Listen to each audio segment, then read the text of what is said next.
নমস্কার তোমাদের সবাইকে সানাস স্মাইল এডুকেশন সেন্টারে স্বাগত জানিয়ে আজকের ক্লাসটি শুরু করছি।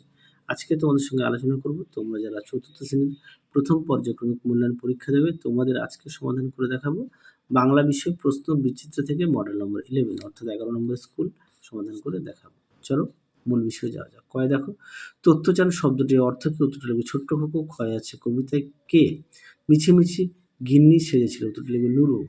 গয় দেখো উত্তরটা হবে বেলা 9টা অথবা 10টার আগে। ঘরে দেখো প্রশ্নের উত্তরটা হবে ছাদের কোণে ঘোলা জলের ট্যাঙ্ক।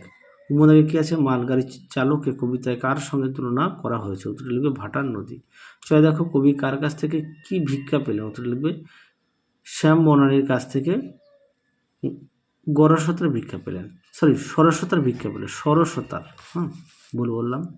কয় দেখো দাদার দেখা দেখি আমারও শখ হলো কবিতা লেখা। ক্ষয় দেখো আমার সুখ তো অশেষ চলতে পাওয়া। 3 জায়গায় দেখো শব্দার্থ লেখো। কয়েকটা হবে সময় সারণী, কয়েকটা হবে খাদ্যদ্রব্য। পরেরটা দেখো বাক্য রচনা। দেখো বাক্য রচনা তোমরা একটু দেখে নিও। পরে থেকে 5 জায়গায় নিচের প্রশ্নগুলো উত্তর দাও। ষড়যন্ত্র দেখতে কীরকম? উত্তরটা লিখবে আংটির মতো। ক্ষয় দেখো ষড়যন্ত্রী কাকে বলে? উত্তরটা দেখো আমাদের ষড়যন্ত্রের মধ্যে জিভের মতো পাতলা ও নমনীয় দুটি পর্দা মাঝে তাকে বলে ষড়যন্ত্র। পরটা দেখো কয়েকটা হবে ভুল, কয়েকটা হবে ঠিক। পরটা দেখো বাম দিকের সঙ্গে ডান দিকের স্তম্ভ মেলাও, একটু দেখে নাও। কয়েকটা হবে আ, ক্ষয়েরটা হবে অ, গয়েরটা হবে দীর্ঘই, ঘয়েরটা হবে হস্যই। তাহলে চলো আজকের মতো এখানেই সমাপ্ত করছি।